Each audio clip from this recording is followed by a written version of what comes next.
The Northwest Museum of Arts and Culture presents Storytime with the Mac, sponsored by STCU.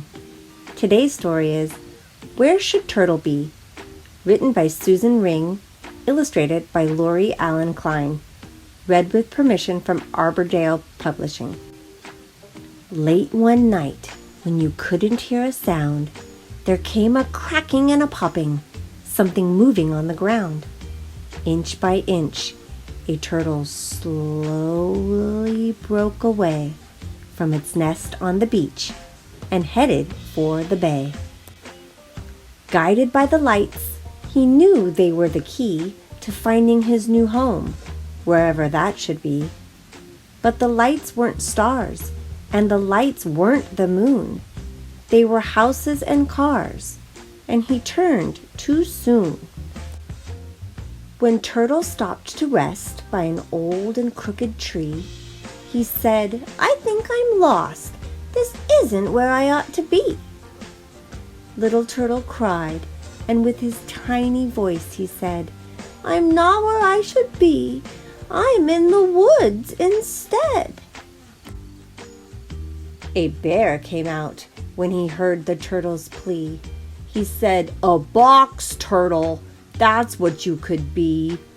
You wouldn't have to swim. You could feast on fruit. You could crawl around the forest and sleep a lot to boot." Turtle tried for a while, but he couldn't stick to it. He was not a box turtle, and he just couldn't do it. "No, thank you," said the turtle. "It's just not me. I really don't think that's what I'm supposed to be." And so he walked on. When Turtle stopped to rest by a cattail in the sun, he said, "Where am I now? Can you help me? Anyone?" Little Turtle cried, and with his tiny voice he said, "I'm not where I should be. I am by this pond instead." A frog jumped down when he heard the turtle's plea. He said, "A painted turtle, that's what you could be. You could sun on logs. You could munch on bugs. You could stroll around the pond and slurp down slugs." Turtle tried it for a while, but he couldn't stick to it. He was not a painted turtle, and he just couldn't do it. "No, thank you," said the turtle. "It's just not me. I really don't think that's what I'm supposed to be." And so he walked on. Turtle was unhappy, trudging through the salty marsh. The sun was hot, the mud was deep. This habitat was harsh. He pulled and yanked and flailed around in the icky, sticky, muddy ground. Turtle tried without much luck, but sat there stuck in gobs of muck. A beetle flew down when he heard the turtle's plea. He said, "A diamondback terrapin, that's what you could be. You could crawl on the mud. You could crunch salty snails. You could also eat clams and—" "Wait!"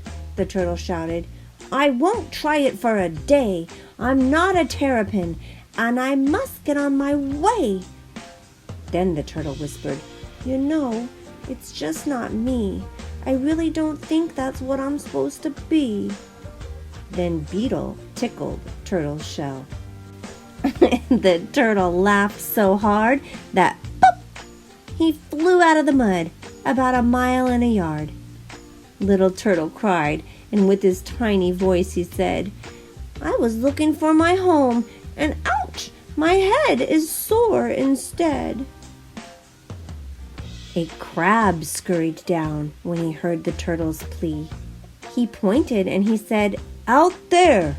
That's where you ought to be. Out there, little turtle. It's well within your reach." Then Turtle looked around and saw he had landed on the beach.